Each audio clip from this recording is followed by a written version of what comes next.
From all of us at Westchester Reformed Temple, Shana Tova and Shabbat Shalom. We have a choice about how to view these high holidays. I'll get to the actual viewing experience in a few moments, but that's not what I mean. I'm talking about what perspective we will bring to our prayers, what mindset we will carry into this moment. We have a choice. Simply put, we can ring in the new year with joy, or we can bring in the new year with oi. And by the way, we would be justified in either approach. We all have some legitimate ois this Rosh HaShanah. The losses we feel, both great and small, are real and they hurt. I understand if what you're thinking right now is, it just isn't the high holidays if I can't be at temple. I get it. I'm the only one in the sanctuary speaking these words right now, and it's lonely. This is not how I would hope to celebrate any holiday, let alone my 18th or Chai Rosh Hashanah with you, my WRT family, my 10th Rosh Hashanah with you as senior rabbi of this holy congregation. For all of you for whom these high holidays are just one more in a long list of experiences you had hoped to enjoy in person, but now have to experience begrudgingly in front of a screen. For all of you who have already canceled or postponed or digitally reimagined weddings and b'nai mitzvah, proms and graduations, family gatherings and college reunions, Mother's and Father's Days and anniversaries and birthdays, we get it. And for those of you who have had a really hard year, a year of mourning, a year of losses, a year of worrying about a family member, of worrying about a health condition, a job, a dashed opportunity, we are especially here for you, in sympathy and in support and in love. And still, at the end of the day, how we choose to view these holidays is just that, a choice. We can show up in a state of joy or a state of oi. So here are a few tips for how to get the most out of these high holidays. I offer these as loving suggestions, of course. If you choose to disregard them, that's okay too. It's not as if I can shoot you a disapproving glance from the bima. We're all on the honor system here. You should know that we, your rabbis and cantors, are all praying along with you. Having pre-recorded our main sanctuary services throughout August and as recently as just 2 days ago, all that is left for us to do now is to sit back and share in this special spiritual welcome to the new year 5781. I confess it's going to be a little bit weird praying along with myself. But now let me turn to the other meaning of your viewing experience and offer you a few tips for how to get the most out of these online high holy days. Number one, please don't call it virtual high holidays. There is nothing virtual about our prayer, nothing virtual about our community. We are, thank God, very much still alive and here. So when someone asks you how you spent your weekend, please say that you were praying along with your WRT community, perhaps adding in an online format if you must. Advice number two, don't text and pray. I'm keeping my cell phone off while I watch services. I know how tempting it will be for me, and I know for you to keep it on and right by your side, but try not to. Similarly, point three, if you're on a laptop or a tablet, turn off all the notifications and close your browser tabs. 4, do what you need to do to create a suitable environment for praying, singing, thinking, and reflecting. My friend and colleague, Rabbi Larry Hoffman, teaches that we ought to use COVID times not just to remember what we miss at synagogue, but all that we have at home. You want a comfortable seat, but not so comfortable that you fall asleep. Maybe you want to set up some flowers or candles, if that helps you set a mood of beauty and sanctity. Maybe you want to identify a little extra space for the standing prayers, maybe even a space outside in the sun, or a quiet corner where you can go and reflect during all of those portions for quiet contemplation. If you picked up a machzor, a High Holy Day prayer book at the temple last week, keep the gold or Rosh HaShanah volume handy. And know that we will have enough information on screen to have a meaningful prayer experience even without a book in hand, or you can use the digital flip book that the CCAR has provided, and we'll make sure that that link is available to you as well. Tip number 5, wear the clothes that put you in the right frame of mind. No one is going to say anything if you don't put on a jacket and a tie or high heels and a dress. On the other hand, you might find that a little extra attention to what you're wearing might set the right mood for you to enter the days of awe. At the very least, I recommend pants. Number 6, when we say, please rise, or say or signal, please be seated, this is an invitation, not an obligation. So please do as you are so moved and so able within the reasonable limits of your space and your physical abilities. 7, similarly, we have done everything that we can to make our high holidays as inclusive of our entire community as possible. Please note that the use of closed captioning is so that viewers who are part of the deaf and hearing impaired communities can participate to their fullest ability. And that's a goal that we share for each and every person who tunes in. Number 8, if something happens to the broadcast, the internet gets wonky, your laptop runs out of battery, your dog eats your cell phone, just take a breath and sit tight. We have a tech support hotline to help you through your issues. By the way, this is new for all of us. We're all doing our best. So let's be gentle with ourselves and with each other when things don't go perfectly. I think that the last 6 months have provided us with a masterclass in the art of patience and flexibility. Think of today as a chance to lean into what we have learned. Number 9, I'd like to propose additionally that each of us commits to a pre-Yom Kippur fast for this year. Now don't panic. You get to eat and drink from Rosh HaShanah until just before sundown on Kol Nidre to your heart's content. The fast I'm proposing is not from food or drink, but rather from TV news. That's right. I know we all depend on the news to stay connected to the outside world, but, and I may be going out on a limb here, the news, so much of which is really just punditry these days, has also long been a source of stress and toxicity in our lives. So here's my pledge. I'm going to limit my TV news intake to a max of 10 minutes in the morning and 10 minutes at night for the 10 days between Rosh Hashanah and Yom Kippur. And I challenge you to join me. I would be eager to hear how you are feeling by the time Yom Kippur rolls around. And finally, number 10. At this time, I'd usually say something about being a mensch in the parking lot. This year, the message is shorter and sweeter. Just be a mensch. Know that we love you, we miss you, we can't wait to pray with you in person. But ultimately, these high holy days are not up to us alone. We have put a lot of time, thought, and technical ingenuity into making this a special and memorable experience for all of us.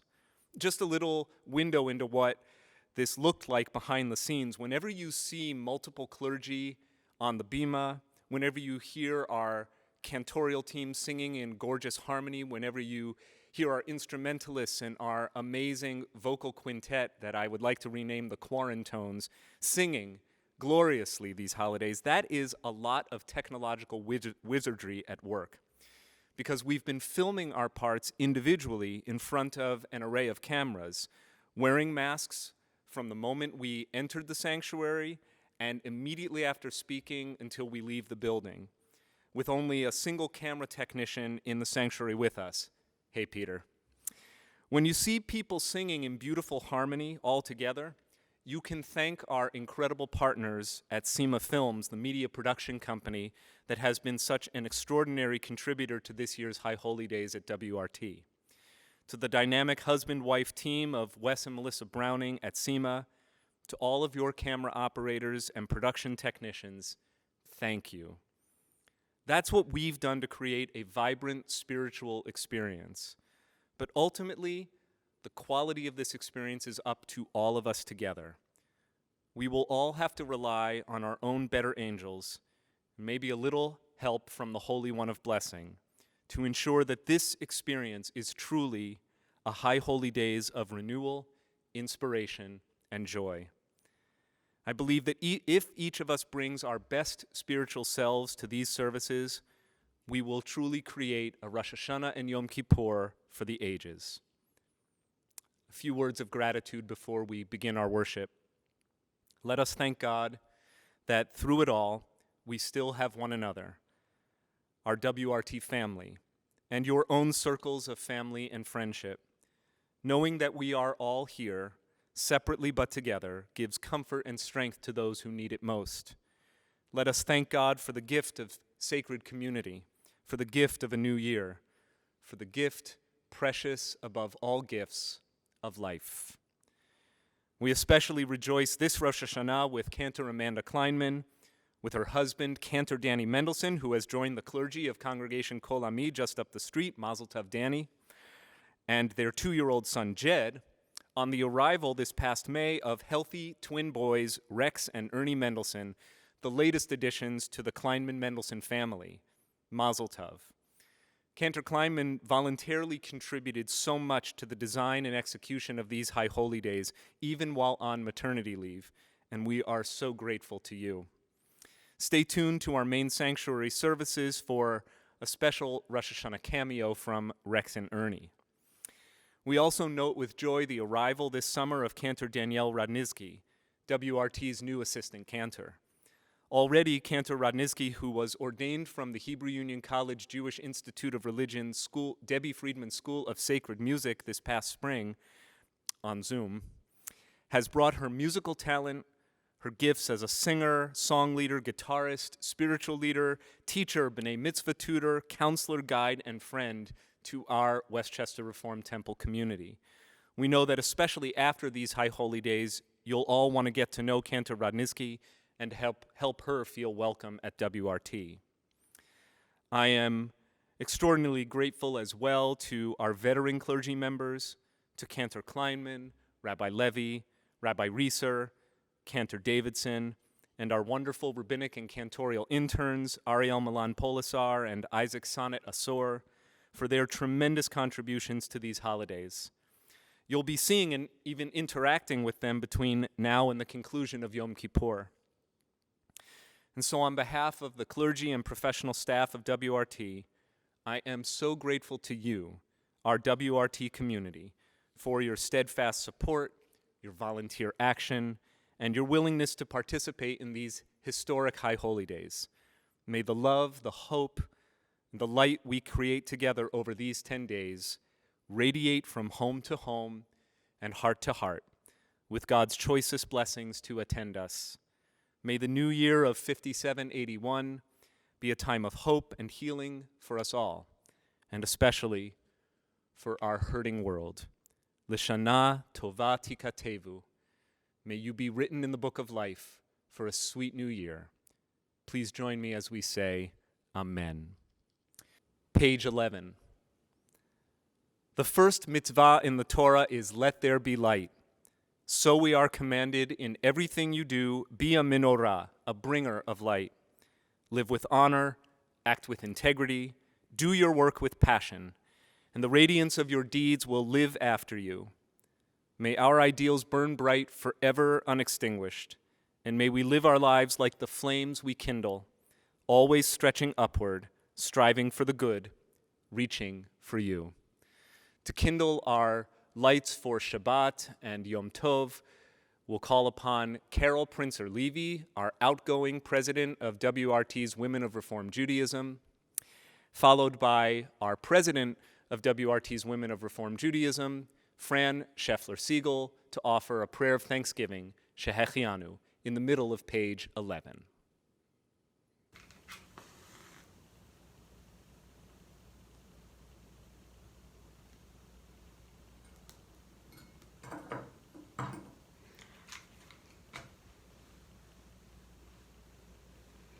Baruch atah Adonai, Eloheinu melech haolam, asher kidshanim b'mitzvotov, v'tzivanu lahatlik ner shel Shabbat yom tov.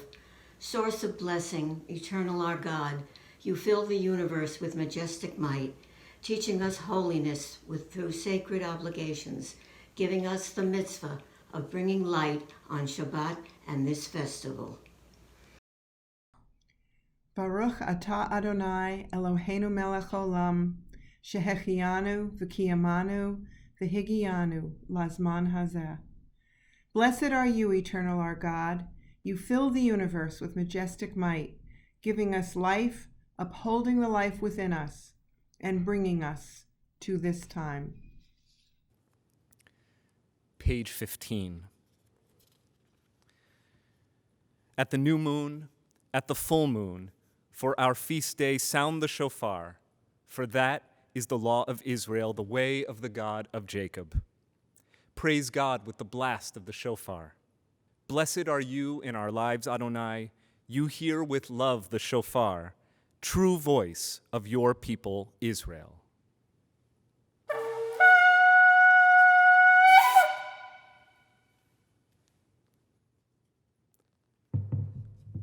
We continue as we announce the new year 5781, page 19. You are invited to rise.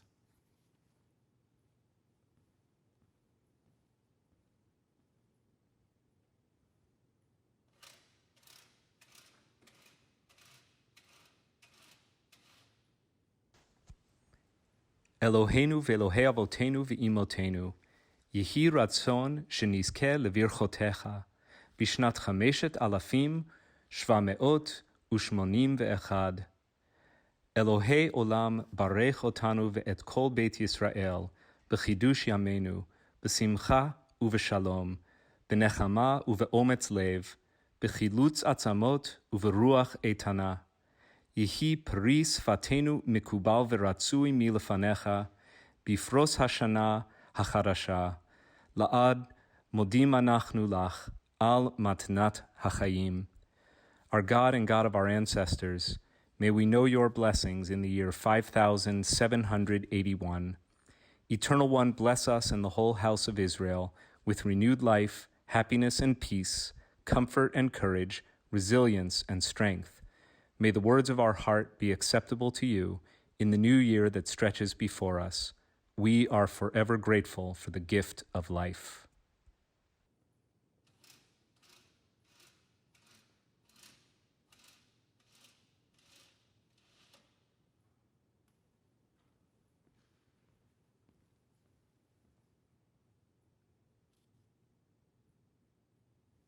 We remain standing for Baruch Hu, page 20.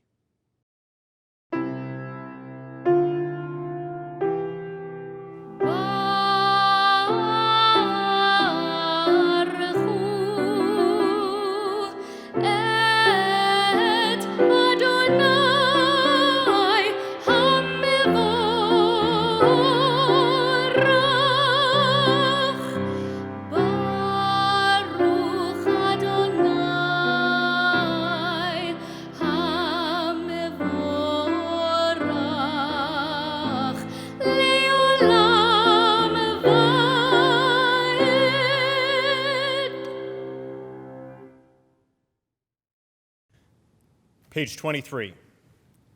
Blessed are you, Adonai. Your great name fills the universe with majestic might. Your word creates twilight and dusk, as your wisdom opens the gates of night. Your discernment separates the changing seasons and causes the passage of time. The stars arrayed across the sky reveal your design. You roll out the cycle of darkness and light, shaping day and night. You sweep away day and carry the world into nightfall, setting day apart from nighttime. You are God of all we can perceive and all that is beyond our perception. Living eternal God, be our sovereign to the end of time. Baruch atah Adonai ha'ma'ariv aravim. Blessed are you, Adonai, creator of twilight and dusk.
We turn to page 26 for the Shema. Shema Yisrael, Adonai Eloheinu, Adonai Echad, Baruch Shem Kevod Malchuto Leolam Vaed. Ve'ahavta et Adonai Elohecha bechol levavcha uvechol nafshecha uvechol meodecha vehayu hadvarim ha'ele asher anochi metzavecha hayom al levavecha ושיננתם לבניך ודיברת בם בשבתך בביתך ובלכתך בדרך ובשוכבך ובקומך וקשרתם לאות על ידיך והיו לטוטפות בין עיניך וכתבתם על מזוזות ביתך ובשעריך למען תזכרו ועשיתם את כל מצוותיי והייתם קדושים לאלוהיכם אני אדוני אלוהיכם אשר הוצאתי אתכם מארץ מצרים להיות לכם לאלוהים אני אדוני אלוהיכם אדוני אלוהיכם אמת. When will the coronavirus be over? When will I get to see my friends again? When the virus is gone, I can't wait to go to school. I hope we can go to Grandma's house for Thanksgiving. I wish we could gather as a family again with everyone we love. Every day, Benji and Micah, my two older boys, reflect on what the world they want to live in looks like. Their questions and hopes crafting an image that is both familiar and different. That isn't to say that they are consumed by these hopes that they can't enjoy the moment we're in. Like all children, they are far more adaptable than we are and have found many moments of joy in our new reality. But they know what Jews have known for millennia, a truth embedded in the words of Mi Chamocha, that the world we live in can become better. May we all carry our own questions and hopes into our prayer of freedom and imagine a 5781 that is far better than 5780. Page 34.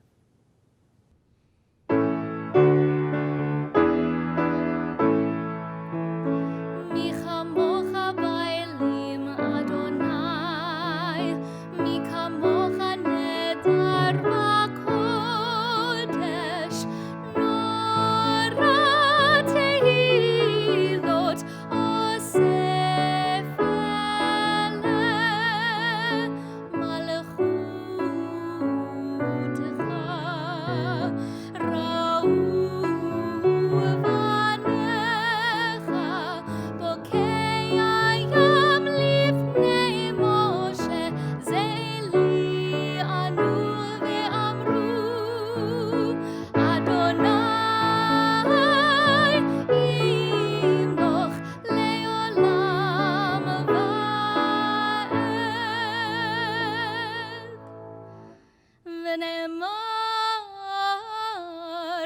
ידע אדוני את יעקב וגאלו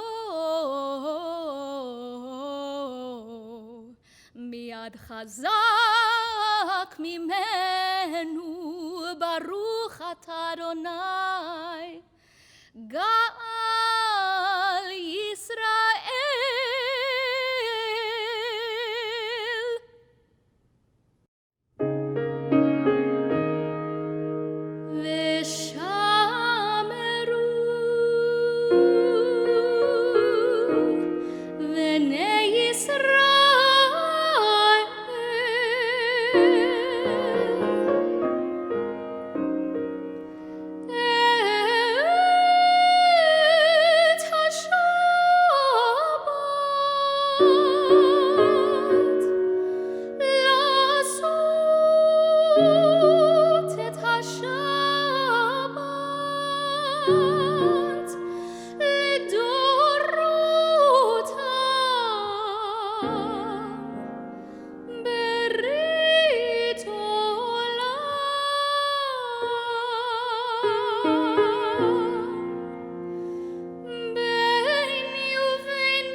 Please rise for the Amidah on page 44. Baruch atah Adonai Eloheinu ve'Elohei avotenu ve'imotenu Elohei Avraham Elohei Yitzchak ve'Elohei Yaakov Elohei Sarah Elohei Rivka Elohei Leah ve'Elohei Rachel Ha'el Hagadol Hagibor ve'Hanora El Elyon Gomel Chasadim Tovim ve'Konei Hakol ve'Zocher Chasdei Avot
מגן אברהם ועזרת שרה.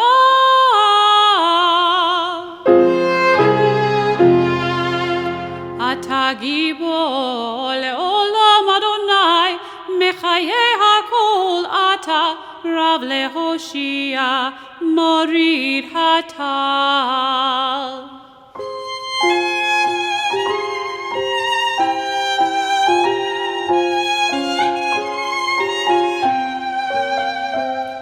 מכלכל חיים בחסד, מחיי הכל ברחמים רבים, סומך נופלים ורופא חולים, ומתיר אסורים, ומקיים אמונתו לשני עפר.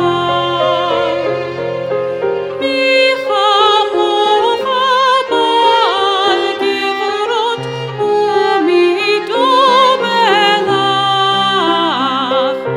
מלך מביטום חיי ומצמיח ישועה.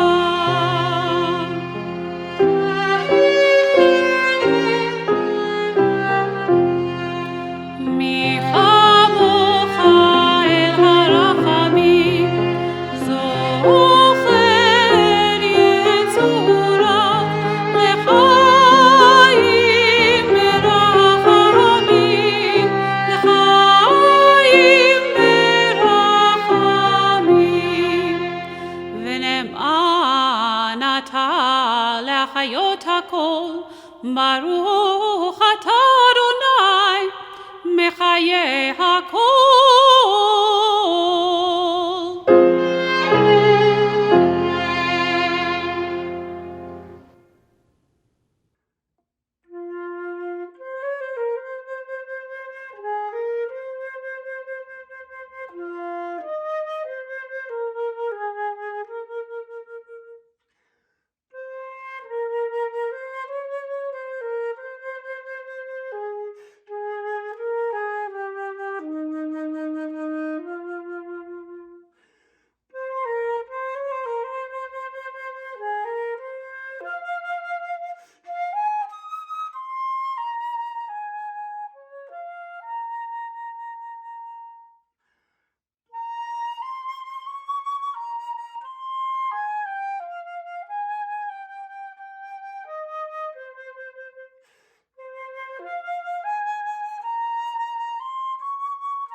Avinu Malkeinu,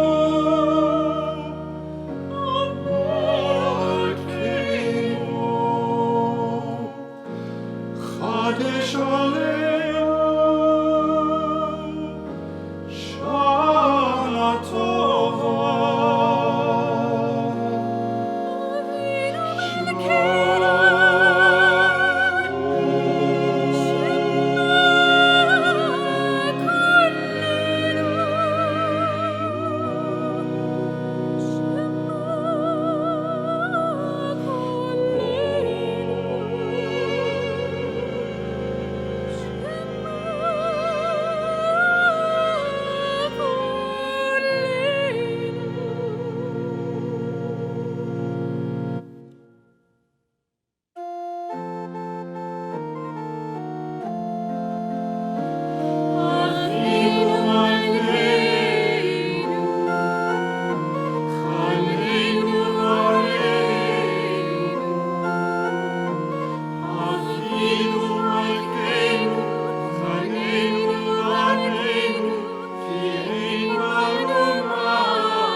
On a recent Friday morning, on my drive home from a funeral in Queens, I decided to make an unplanned stop in Flushing to visit the old neighborhood where my dad grew up in the Paumanok housing projects. Subsidized by the city of New York, Paumanok provided many Ashkenazi Jewish families at mid-century with affordable housing, a stepping stone between the tenements of the Lower East Side and the leafy suburban neighborhood of my childhood. Every time I visit Paumanok, I feel grounded in my family's story. How my ancestors came here with very little, and slowly, over 4 generations, we rose and were able to achieve the American dream. And yet, every time I visit the Paumanok housing projects, I feel a certain unease, a sinking feeling in the pit of my stomach, a sense that the story that I so cherish about America is somehow incomplete. Alongside my family's American dream, there is another, harsher story, the brutal story of American racism. While my ancestors arrived here to the Statue of Liberty, the ancestors of many African American families arrived to the slave auction block. While my family has experienced 4 generations of upward mobility, many African American families have experienced 4 centuries of oppression. Conversations about race can be particularly difficult for Ashkenazi Jews. Our identity in America is rife with internal conflict. We at once are a minority, outsiders, a community on the margins. And yet, we have successfully integrated into seemingly every sphere of American life. We at once have found in this country greater safety and security than any other Jewish community in history, and yet, anti-Semitism is on the rise here. We struggle to reconcile the fact of our white skin with our centuries of pain and oppression. More than 50 years ago, James Baldwin wrote, "It contradicts the American dream to suggest that any gratuitous horror can happen here." But the truth is, gratuitous horror has been happening here since long before Trayvon Martin was killed, long before Michael Brown and Eric Garner and Tamir Rice and George Floyd, all the way back to the very beginnings of our nation. How are we to understand these two contrasting realities? The promise of the American dream and the horror of the American nightmare. On Rosh Hashanah, we are commanded to hear the sound of the shofar, a sound that the medieval Jewish scholar Maimonides compared to a wake-up call. He heard in the sound of the shofar a wordless voice crying out, "Awake, you sleepers, from your sleep. Arise, you slumberers, from your slumber." He heard in the sound of the shofar a call to open our eyes as wide as possible, to see a reality that exists beyond the comfortable world of our own dreams. What might we learn if we heed the shofar's call? What might we learn if we tell the Ashkenazi Jewish story alongside the story of American racism? What might we discover about the American dream? Like the blast of a shofar, the horn of a steamship bellows as it enters New York Harbor. Among its passengers are some of the 2.5 million Ashkenazi Jews who, with extraordinary bravery, left their countries of origin at the turn of the 20th century in order to find a new life in the United States, including my own great-grandparents, and perhaps yours as well. They were the tired, the poor, the huddled masses yearning to breathe free. They left behind in the old country their villages, their parents, their grinding poverty, and the pain of having been Europe's archetypal outsider. They brought with them to the New World the Yiddish theater, their socialist ideals, their grandmother's recipes, their grandfather's prayer shawl. They found work wherever they could, sewing dresses in the garment district, selling pickles from a pushcart, baking pastries at a kosher bakery, hanging wallpaper. They saved their money to enjoy life's simple pleasures. In the old country, a roasted chicken had been a rare delicacy, a special weekly treat reserved for the Shabbat dinner table. But here in the land of opportunity, they lived with the spirit of abundance, stacking the meats on their deli sandwiches so high that they could scarcely take a bite. But their lives were not easy. Many of them lived in crowded tenement houses on the Lower East Side. They were looked down upon by Americans' white Protestant elite, seen as filth, a foreign influence that was changing the country for the worse. They watched in 1924 as the U.S. shut its door to further Jewish immigration. They watched as colleges and universities placed quotas on Jewish enrollment, creating an ethos in higher education of the more exclusive, the more desirable. And most painfully, they watched from afar, helpless, as 6 million Jews were systematically murdered by the Nazis, and agonized over their American dream and their cousins' European nightmare.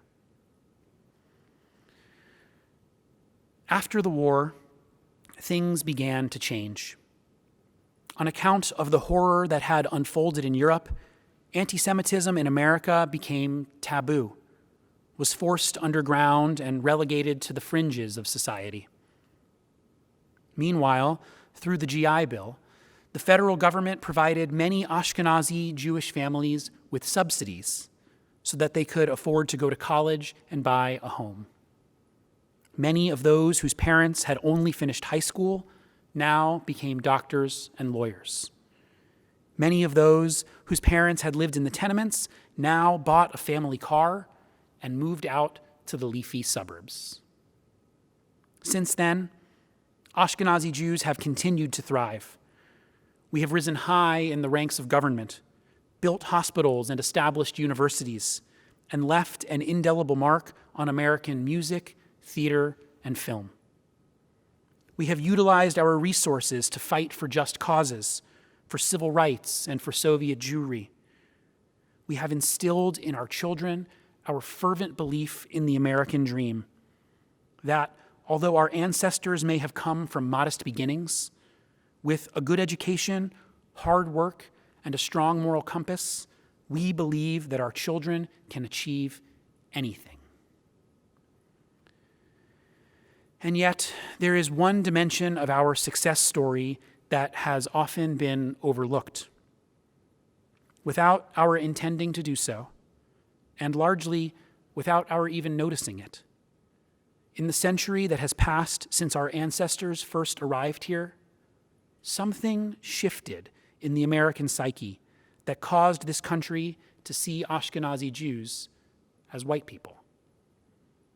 The ethnic differences that at first made us stand out were eventually washed away, unable to withstand the starker racial contrast upon which America insists, a strict dichotomy between people with white skin and people with black or brown skin. For centuries, we had been Europe's archetypal outsider, but by the time our ancestors arrived on these shores, America already had its archetypal other, who had lived here for centuries in pain. Like the wail of a shofar, the cry of an enslaved woman pierces the air as her child is torn from her arms. She is one among the 600,000 people who were brought to this country in chains. They were sold on auction blocks alongside furniture and cattle.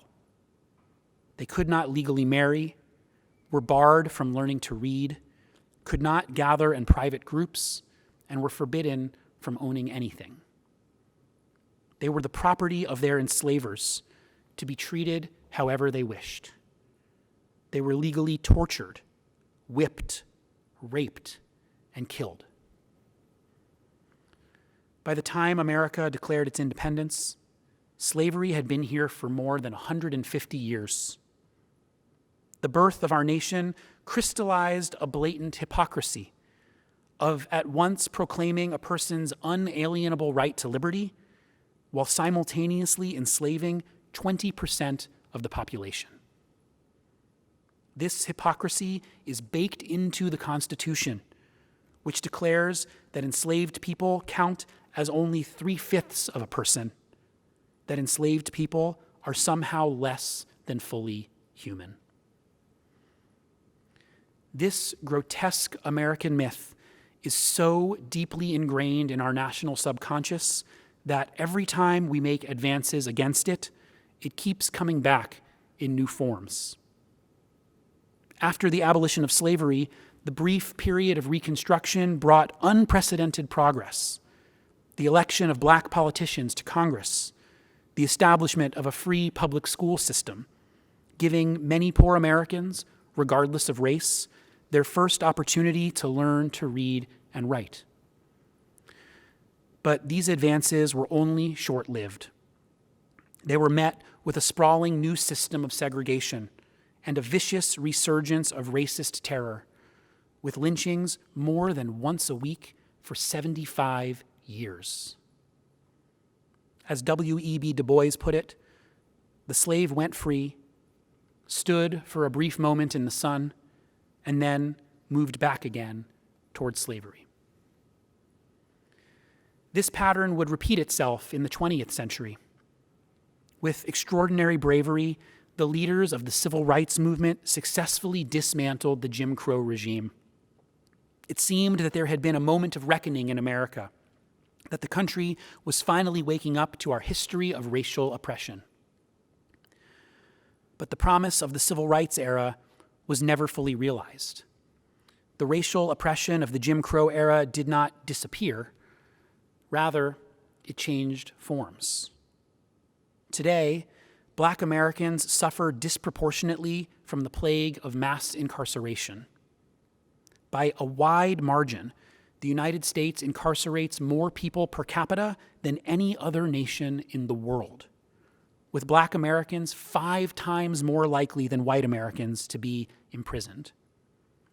This disparity is linked not to greater criminality, but rather to differences in how white and Black people are policed. Our ongoing scourge of police brutality against Black Americans is the most gruesome expression of the problem, but the problem runs much deeper than that. For example, white and Black Americans are proportionately equal in their drug usage, but Black Americans are twice as likely to be incarcerated for it. This disproportionate burden has ripple effects. Even after being released from prison, many formerly incarcerated people will find themselves ineligible to apply for a student loan, barred from public housing, and in many states will lose their right to vote. The unequal way in which our criminal justice system affects Black Americans is just the latest expression of American racism. A system that is supposed to protect us all has instead warped into a system that endangers the lives of many. An injustice that scholar Michelle Alexander has described as the new Jim Crow.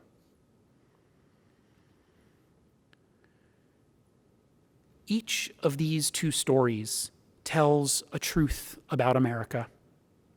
The story of Ashkenazi Jewish immigrants who came to this country in search of a better future, and the story of enslaved Africans who were brought to this country by force. There are, of course, many other American stories of indigenous people, of Puritans, of suffragettes, of war veterans, of the dreamers. The American story is all of these. Each of them reveals some aspect of the truth, and none of them is fully complete without the others. There is a certain danger that comes from acknowledging only one story, an absolutism that mistakes a limited picture of reality for the whole truth. What's more, there is a positive benefit that comes from putting 2 stories into conversation with one another, a productive tension that challenges our assumptions and broadens our field of vision. Hearing the Ashkenazi Jewish story told alongside the story of American racism leaves us with a complex and uncomfortable truth. In the United States, Ashkenazi Jews are simultaneously outsiders and white people. This unusual identity at once causes us to feel uneasy in conversations about race, and yet it might also cause us to feel especially compelled to join in the fight for racial justice. How we are to do so is not at all obvious. No one party or ideology has an exclusive claim to the truth. There are smart and compassionate people from all across the political spectrum who have differing and good ideas about the best path forward. In the fight for racial justice, there is no simple answer. There are many possible approaches, and pursuing them will be difficult. And still, we must commit to them. We might start by further educating ourselves about whiteness, about how that category has evolved over time to include Ashkenazi Jews.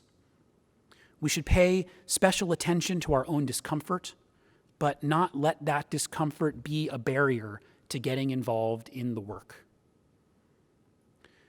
We might further educate ourselves on the role that racism has played in this country, how it has shaped every moment in American history, and is baked into every policy issue in contemporary American life, from healthcare to education, from income inequality to the spread of the pandemic.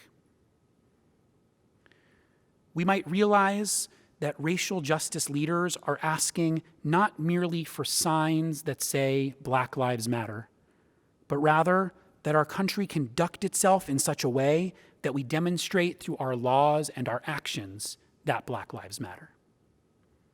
Marches and protests have their place, but if they are not backed by the much harder work of identifying specific policy changes and advocating for them, then our marches and protests alone will have served little beyond allaying our own feelings of guilt.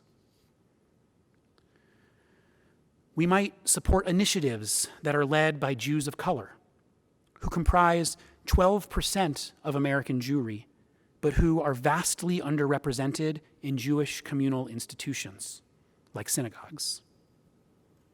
We should remember that the fight for racial justice is not about someone else's community, but rather is also about our own. We might learn to speak openly and honestly with our children about race, treating it not as a taboo subject that we anxiously brush under the rug, but rather acknowledging it as a part of our society that we can face and engage with. Many of us grew up learning that it was polite to try to see beyond race, when, in fact, not only is that impossible, it also willfully ignores the reality that people with different color skin are often treated differently. We might discover that it is absolutely critical that we show up to the work of racial justice specifically as Jews. We are living through a time in which bigotries of all kinds are on the rise, including anti-Semitism and racism. These two hatreds are two sides of the same coin.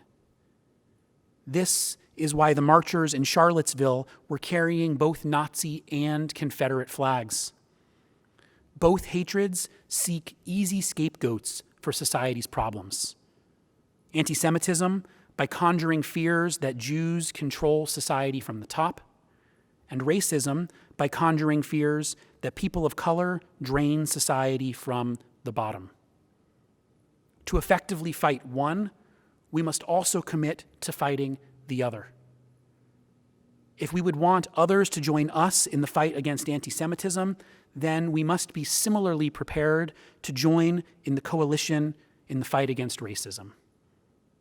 This is not to say that we fight against racism out of our own self-interest. Rather, we do it because we all too painfully know what happens when no one else shows up for the fight. None of these things will be easy. In fact, they will be very hard. The only way that we can even begin to approach them is by working together. For this reason, WRT is launching a new racial justice working group, about which you can learn more by contacting our office. We will need each other in this work, need each other to bring our ideas, our energy, our questions, our skepticism, our life experience, and our commitment to working together even when the conversation makes us feel uncomfortable. Whenever I visit the neighborhood where my dad grew up, in the Pominock housing projects, I feel not only a deep connection to my family's American story. I feel not only a certain unease that that story is incomplete. I feel something else as well. I feel a deep and abiding belief in the possibility of the American dream. Not the dream of upward mobility, not the kind of dream in which our eyes are closed to other people's American stories, not the kind of dream from which the sound of the shofar must wake us, but rather a new kind of American dream. The new American dream hopes not that each successive generation might rise higher and do better than the last, not that our children might do better than we have, but rather that they might be better, that they might be better citizens, that they might be better and braver participants in our national conversation about race, that they might be better equipped to build a more just and equitable society, that through our children, our country might be better than it has been in the past. The new American dream, in fact, is not a dream at all. It is an awakening. The shofar blasts. Will we hear it?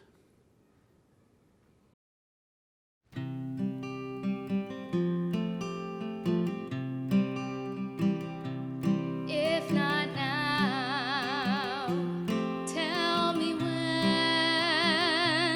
If not now, tell me when. We may never see this moment or place in time again. If not now, if not now, tell me when. I see sorrow and trouble in this land. I see sorrow and trouble in this land. Although there will be struggle, we'll make the change we can. If not now, if not now, tell me when. We may never see the promised land. We may never see the promised land. And yet we'll make the journey. We'll walk it hand in hand. If not now, if not now, tell me when. If not now, tell me when. If not now, tell me when.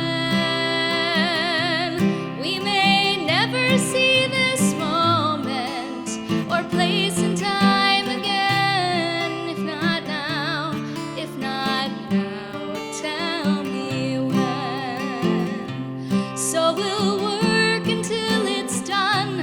Every daughter, every son, every soul that ever longed for something better, something brighter.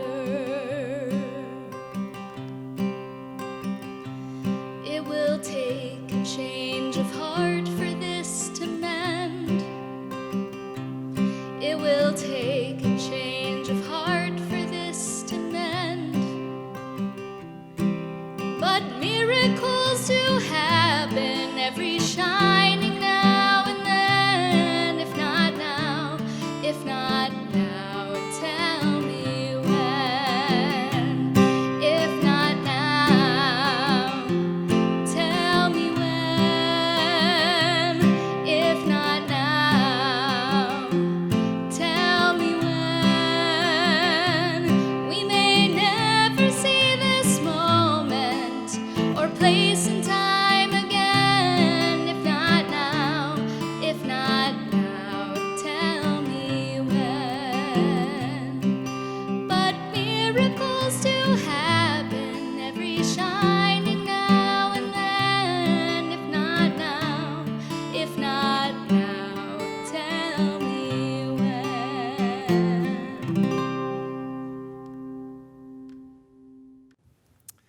We are about to make Kiddush on this Erev Rosh HaShanah, which is also Shabbat. Kiddush is the prayer that sanctifies time, a prayer that says, "Dear God, thank you for this day. I am so grateful to have this moment to be alive, to recognize how much one day can matter. How much indeed can one day matter? There came a day, just about 6 months ago to the day, when the world seemed to stop. The familiar rhythm of Metro North trains and city subways, filled end to end like sardine cans with human freight, stopped and fell silent. Birdsong grew louder, undiminished by the roar of exhaust and endless cell phone chit-chat. Some late spring nights you could take a walk in the shady tree-lined streets of the neighborhood and swear that you could hear the grass growing. Days felt strangely both longer and shorter, weekends running into work weeks with little to distinguish one from the other. And all the while, the days of these months saw countless kiddush moments, moments for sanctification, days when babies were born and graduating preschoolers celebrated after 3 months of playing and learning and singing with their teachers and rabbis and cantors over Zoom, days for celebrating bar and bat mitzvahs, even while wearing masks or convening online, days for crying over a wedding postponed, a loved one lost, a funeral, the loneliest day of all made more lonely by the limitations on gathering in order to pay our respects and show our love. Days for high school and college graduations without any pomp or circumstance, without the shouts of friends or the embrace of grandparents. Days when we said, thank God for FaceTime. Days for celebrating virtual Passover Seders at a distance, or for marking Shavuot with our hale and hearty confirmation class.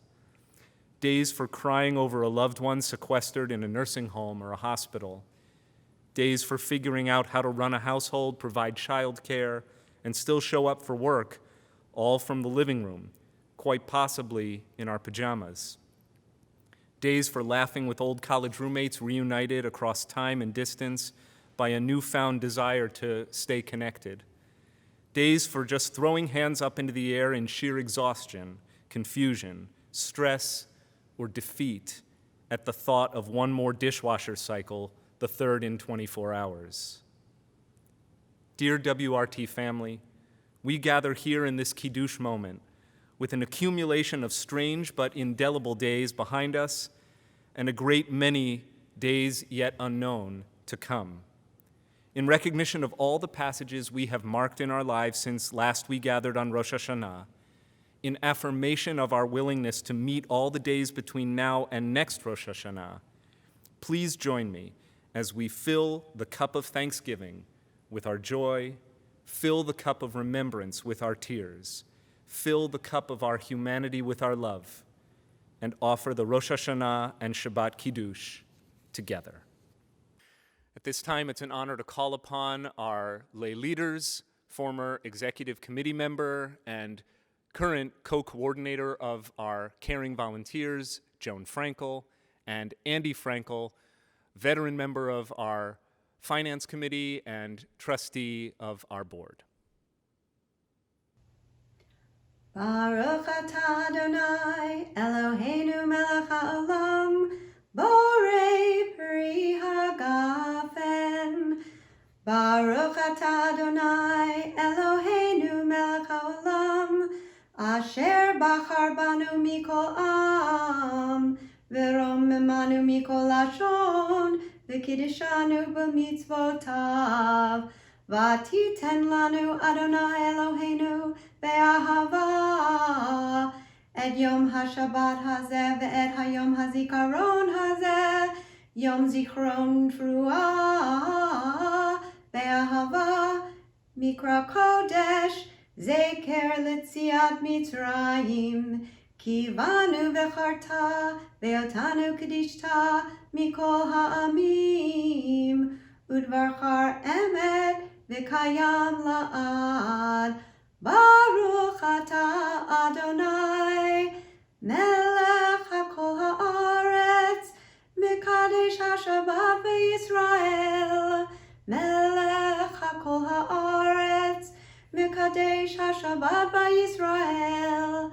Melech hakol haaretz, mekadesh haShabbat v'Yisrael. V'yom hazikaron. Baruch atah Adonai, Eloheinu melech haolam, shehecheyanu v'kiyamanu v'higianu lazman hazeh. Source of blessing, eternal our God. Your majestic power creates the fruit of the vine. Source of blessing, eternal our God. In your majestic power, you choose us to make known your aspirations among all the many peoples, making our lives holy through your commandments. In your love, eternal our God, you have given us this Shabbat and this day of remembrance, a day for the Shofar's joyful sound, remembered and cherished in our hearts, a day of sacred assembly, a day to be mindful of our people's going out from Egypt, a unique place among nations you have chosen for us. And your word is true. It endures forever. Blessed are you, eternal sovereign over all the earth, who sanctifies Shabbat, Israel, and the day of remembrance. Source of blessing, eternal our God, you fill the universe with majestic might, giving us life, upholding the life within us, and bringing us to this time.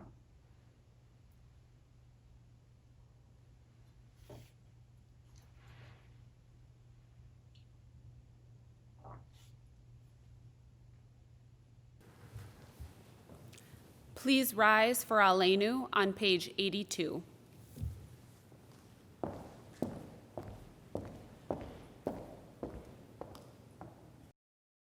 Aleinu לשבח לאדון הכל, לתת גדולה ליוצר בראשית, שלא עשנו כגויי הארצות, ולא שמנו כמשפחות האדמה, שלא שם חלקנו כהם, וגורלנו ככל המונם, ואנחנו קוראים ומשתחווים ומודים לפני מלך מלכי המלכים הקדוש ברוך הוא. May the time not be distant, our God, when all shall turn to you in love, when corruption and evil shall give way to integrity and goodness, when lies and bigotry shall no longer enslave the mind, nor idolatry blind the eye. So may all, created in your image, become one in spirit and one in friendship, forever united in your service. Then shall your realm be established on earth, and the word of your prophet fulfilled. Adonai will reign forever and ever.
Meditation before Kaddish found at the top of page 89.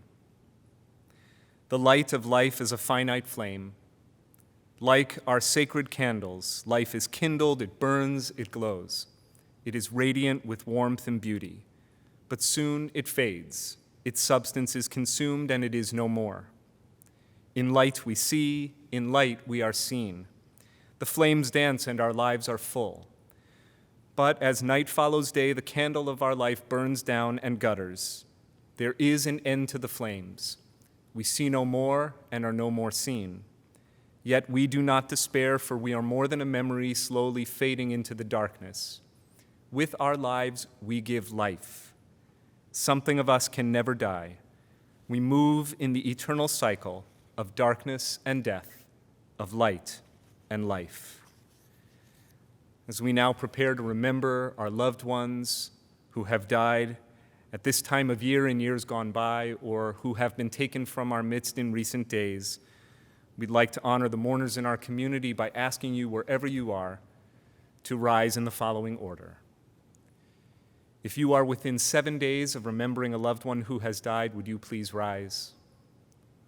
Will all who are within 30 days of remembrance for a loved one please rise?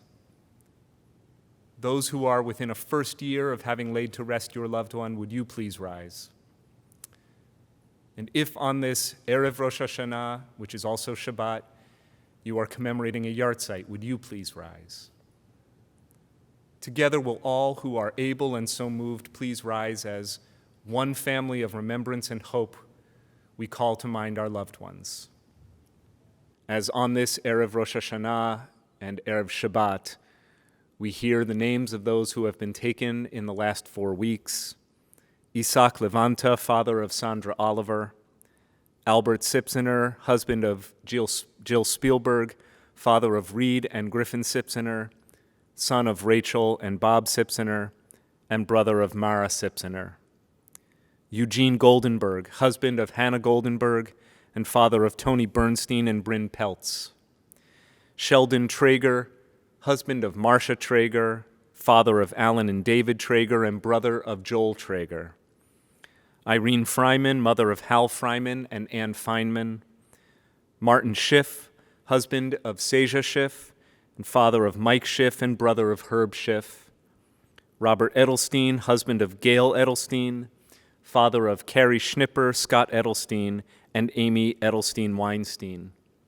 Mary Mayer, mother of Florence Alkali, grandmother of Greg Alkali, Leslie Alkali, Sarah Mayer, Marissa Mayer, and Josh Mayer, and great aunt of David Siegel, and Zachary Schwartz, friend of Cantor Danielle Rodniski. And those whose yahrzeit we remember tonight: Helen Altman, Grace Babin, Essie Baliba, Dorothy Barkin Helfand, Harriet Benjamin, Ilsa K. Brenner, Max Brenner, Isidore Brown, Samuel Cascade, Sophie Cohen, Judith Dietz, Sidney Dreyfus, Leah Shapiro, Sylvia Edelman, Sarah Feldman, Mary Figueroa, Edith Fine, Jeanette Fox, Ralph Friedberg, Maurice R. Friend, Herbert Fromer, Shane Gilbert, Muriel Ginsburg, Arthur Grossman, Raymond Harris, Rose Hefter, Hertz Henkoff, Sheila Howard, Marvin Kessler, Bernard Levere, Sylvia Lieb, Abraham Lipez, Leonard Marcus, Isaac Muchnick, Harry Pastor, Moses Pollock, Martin Raskin, Alan Regenstreif, Martin Rafel, Sarah Temkin, Ann Ryder, Victor Ryder, Barbara Rubin, Benjamin Rubin, Sarah Sternman, Joseph Tunkel, Elsie Weiner, Arlene Weissman, Harry Weissman, and Milton Witchell. If I have inadvertently mispronounced a loved one's name, and if you have names to add to our commemoration, kindly speak them at this time. We continue with the words of the Mourner's Kaddish and remember together. Yitgadal v'yitkadash shemei Rabbah, v'alma divrach hirutei v'yamlich malchutei, b'chayechon uvyomechon uv'chayei d'chol Beit Yisrael, ba'agala uv'izman kari v'imru amen. Yehei shemei Rabbah mevarach le'alam alamei amaya, yiparach v'yishtabach v'yitpa'ar v'yitromam v'yitnasei, v'yithadar v'yitale v'yithalal shemei d'kudusha brichu, le'ela min kol birchata v'shirata, tushbechata v'nechemata, da'amiran bi'alma v'imru amen. Yehei shlama rabba min shemaya, v'chaim aleinu v'al kol Yisrael, v'imru amen. Oseh shalom bimromav, hu ya'aseh shalom aleinu v'al kol Yisrael, v'imru amen. V'imru, v'imru amen, v'imru amen.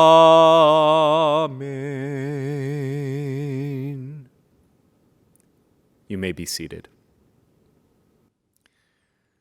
When our temple president, Marcy Ressler Harris, was invited to become the next president of Westchester Reformed Temple, serving as chair of the board, ambassador of our most cherished values, and a trusted partner in our sacred work, I promise you she had no idea what she was getting into. And yet at the same time, especially through these disruptive and disturbing times, Marcy has shown herself a pillar of strength and fortitude, bringing characteristic deep thoughtfulness, integrity, and immense passion and compassion for our community and for her work. It is a privilege to work with her each and every day, and I invite her now to offer remarks on behalf of our entire congregational family. In the book Thanks a Thousand, author and journalist A.J. Jacobs sets out to thank every person involved in creating his morning cup of coffee. He starts with the barista at Joe Coffee down the street from his apartment, and he ends with the Colombian farmers who grew the beans. In between, he thanks the people who designed the cup, lid, and sleeve, the water inspectors, pallet makers, truckers, shippers, and hundreds of people in between. When our own Rabbi Emeritus Rick Jacobs asked A.J. Jacobs on the podcast, On the Other Hand, 10 Minutes of Torah, why he wrote the book, A.J. offered this simple response: I need to be more grateful for the sacrifices of others. It took more than a cup of coffee for many of us to come to that same realization this past year. It took a pandemic brought about by the novel coronavirus to open our eyes to the sacrifices of others and to help us see and appreciate the many blessings in our own lives. We all know about the disruption in our community, country, and world caused by COVID-19 over the past 6 months. We lived them. For most of us, schools and doctor's visits went online. Travel and socializing ended abruptly. Our homes became virtual offices, and buying food became a fraught activity. Even Shabbat moved behind a screen. Overhanging all these changes was fear of illness and death, of job loss and financial hardship. The isolation and loss were terrifying. No wonder that, by Passover, we added the plague of COVID to our online seders. Fortunately, fear wasn't our only reaction. We doubled down on love and compassion within our own homes and with our more distant relatives. We reached out to friends and neighbors more often and more intentionally. We donated to food banks, baked for first responders, provided tips to grocery workers, posted lawn signs with words of thanks. Sure, the losses and fear were still there, but with our daily routines upended, we were able to see the blessings in our lives more clearly. And the more we could appreciate our own blessings, the more motivated we were to see and address the needs of others. The Jewish tradition has long recognized the life-changing power of hakarat hatov, the Hebrew words for gratitude, which translate as recognizing the good, or simply giving thanks. In ancient days, our ancestors would bring their first fruits and choicest animals to the Holy Temple in Jerusalem as thanksgiving sacrifices to God. After the destruction of the Second Temple, the rabbis developed new ways to give thanks by offering prayers to God and by doing good deeds to help others. Over the centuries, Recognizing the good has remained one of Judaism's defining principles. In the earliest compilation of ethical rabbinic teachings, Pirkei Avot, we read, "Who is rich? The one who rejoices in his own lot." In today's words, those who are grateful for what they have. Our rituals also remind us of the importance of gratitude. We begin each day with the Modeh Ani prayer, grateful that we're alive in body and mind to experience the wonders of a new day. We recite the Kiddush and Motzi at the end of our Shabbat services to offer thanks to God for our sustenance. And our focus on gratitude is written into our very name as Jews.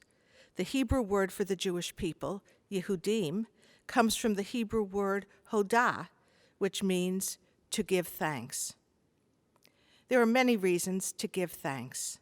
Physicians tell us that cultivating an attitude of gratitude can help us lower our blood pressure and boost our immune system, that it can improve our sleep and make us more likely to exercise.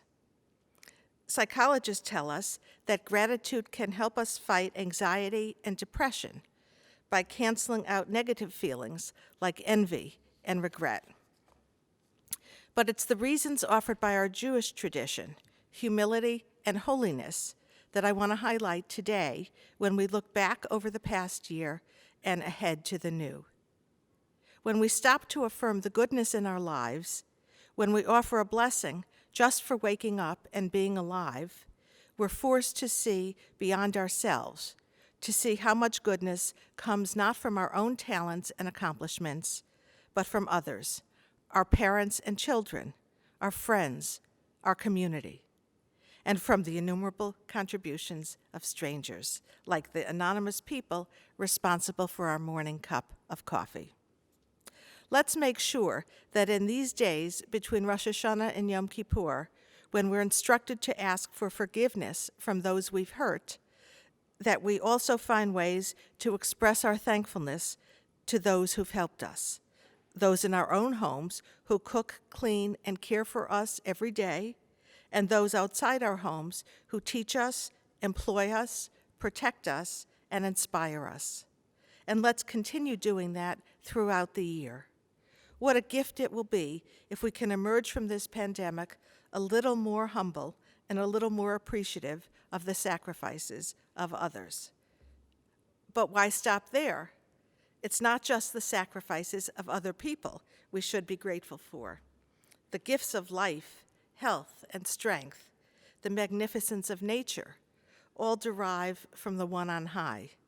When we stop to appreciate those wonders, we open ourselves up to the possibility of radical amazement that Rabbi Abraham Joshua Heschel called a glimpse of the holy. Let's strive to recognize the good and glimpse the holy in this new year. Practicing gratitude, seeing and appreciating our blessings and gifts, offers us a way every day to welcome God's presence in our lives. And it's not just by developing a grateful state of mind. True gratitude requires actions. It requires us to translate our appreciation into actions that benefit others. We've all been doing that these past 6 months. Here at Westchester Reformed Temple, there are so many people who've been sacrificing for others this year. I'm deeply grateful to them and would like to thank them on behalf of the entire congregation. Let me begin with our wonderful clergy, who've led and inspired us, celebrated and mourned with us, sometimes from their kitchens and living rooms, always with love and deep compassion. To you we say, thank you, Dayenu. That would have been enough.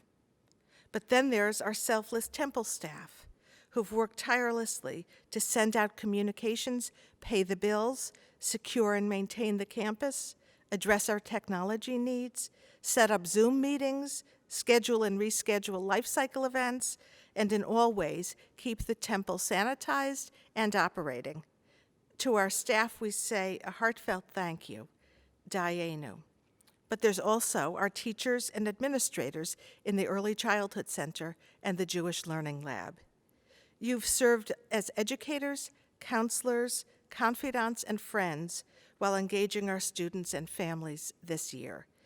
To our talented teachers and school administrators, thank you. Thank you. And then there's our dedicated trustees, temple officers, task force heads, and committee chairs. Your steadfast leadership and creative vision have enabled us to adapt in the present and plan for our future, often at the same time. To you we say thank you, Dayenu. And to our amazing, amazing WRT congregants. Your kindness and caring have brought meals and groceries, calls and computer help to so many members feeling isolated. You also bought dinners and packed lunch bags for area food banks and shelters. Thank you for all you do to help others in our community. But that's not all you've done serving others during this difficult year. You launched an inspired giving campaign a few months ago so no one would have to leave the temple for financial reasons this year. So many of you contributed so generously to the campaign that we've met our $1 million goal and still continue to receive donations that unfortunately we still sorely need to help our families and to cover our ongoing temple COVID costs.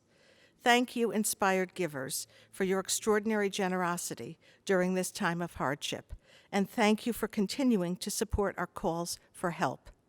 If you haven't donated to the Inspired Giving campaign already and are able to do so, please donate in the coming days. Thank you also, devoted congregants, for remaining part of the WRT family this year. We miss gathering in person with you during the week, on Shabbat, and on these high holidays, but we feel warmth and love from each of you, and we are deeply grateful for the blessings you bring to WRT through your ongoing support, engagement, and commitment. We can't wish away the pandemic in the year ahead any more than we can erase the hardship it's already brought us. But we all can work a little harder to recognize the good in our lives and in the world in this new year. In this small way, may our words of thanksgiving turn into actions serving others, and may we strive for a glimpse of the holy each and every day. I wish you and your loved ones a Shana Tova Umetuka, a new year of health, sweetness, connection, and gratitude. Shana Tova.